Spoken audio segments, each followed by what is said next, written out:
অপসারণ দাবিতে আয়োজিত আজকের সমাবেশে উপস্থিত সবাইকে শ্রদ্ধা এবং শুভেচ্ছা। আমি প্রথমে শুরু করতে চাই যে আমরা সবাই এখানে বলছি যে তিনি সাংবাদিক ইউনিয়নের বিষয়ে গুরুত্বপূর্ণ আচরণ করেছেন। এই লোকটা যদি শিক্ষিত হতো, আপনারা এটা নিয়ে আমি আশ্চর্য হই না। কারণ কি জানেন? কারণটা হচ্ছে যে ও তো অশিক্ষিত একটা মানুষ, যে লোকের সাংবাদিকতা সম্পর্কে কোনো আইডিয়াই নাই। সে ক্লাস পাস করেছে, ইউনিভার্সিটি পাস করেছে, কিন্তু সাংবাদিকতা সম্পর্কে যার কোনো ধারণাই নাই, তার তো সাংবাদিকতা সম্পর্কে ধারণা থাকার কথা না, সাংবাদিক সংগঠনের বিষয়ে ধারণা থাকার কথা না।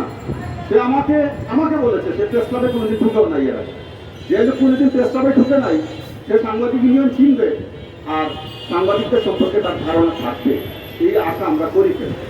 কিন্তু দুঃখজনক হচ্ছে যে এই দেশের পট পরিবর্তনের পর আমরা সবাই আশা করেছিলাম যে প্রত্যেকটা জায়গায় দক্ষ লোক করবে, দরবারকে না বসিয়ে সেখানে পেশাদার লোক করবে। কিন্তু কোথাকার আবু মোর্শেদ এখানে পেশাদার লোক না বসিয়ে একটা বাম করতে একটা ছেলে কোথাকার রাস্তা থেকে ধরে এখানে বসিয়ে দিয়েছে। এটা হচ্ছে সবচেয়ে উদ্বেগের বিষয়। এবং সে বসার পরে কি করলো?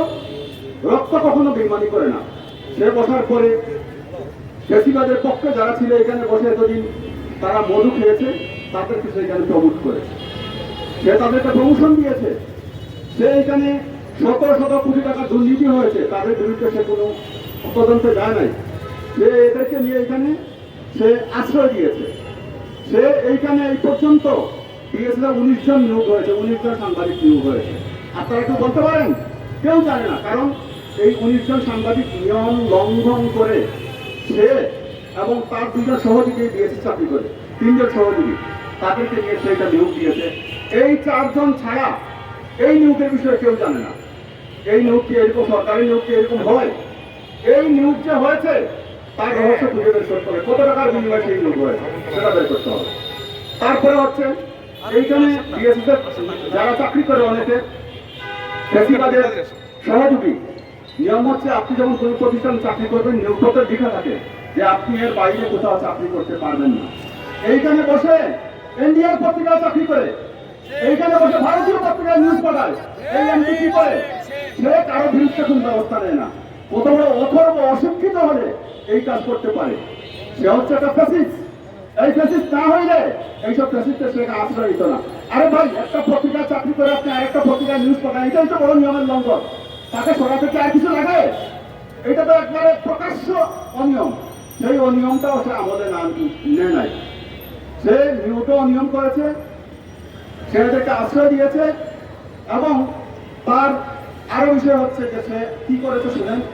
সে যখন এখানে এসে বসে দেখলো যে যোগ্যতা নাই, চালানো যাবে না, সে বাংলাদেশের প্রধান 2টি দল, 2 দলের নেতাকে 2 দিকে ফোন করে বলছে আমি তো আপনাদের লোক, ওই লোক আমাদের এখানে রাখতে চায় না। আবার আরেক পক্ষকে ফোন দিয়ে বলেছে আমি তো আপনাদেরই লোক, ওরা তো আমার রাখতে চায় না, আপনারা আমাদের বাঁচান। এই বিষয়ে মুর্শেদ সাহেব এইসব গোপন থাকে না। এইসব চালাকি ছেড়ে দেন। এইসব চালাকি করে বিএসএফ এর মধ্যে একটা জায়গায় বসে থাকতে পারবেন না। সাংবাদিক সংগঠন, এই সাংবাদিক ইউনিয়ন যারা করে তারা নাকি মূর্খরা নাকি সাংবাদিক ইউনিয়ন করে, অশিক্ষিতরা নাকি সাংবাদিক ইউনিয়ন করছে। গুরুত্বপূর্ণ একটা জায়গা এটা বলেছে। কত বড় মূর্খ অথর্ব! আপনি একটা মূর্খ অথর্ব। এত সাংবাদিক ইউনিয়ন সম্পর্কে আপনার কোন ধারণা নাই। যদি সাংবাদিক ইউনিয়ন সম্পর্কে ধারণা থাকতো এরকম কথা বলতে পারতেন না। 15 বছর যেখানে রাস্তায় বের হওয়া যায় নাই, সেখানে সাংবাদিক ইউনিয়ন একদিনে বসে নাই, প্রত্যেক দিন তারা এখানে আন্দোলন করেছে। এবং অনেকগুলো আন্দোলনের সাথে সাংবাদিক ইউনিয়নের আন্দোলন, এই হচ্ছে এই সফলতার পিছনে এই হচ্ছে তার অর্জন।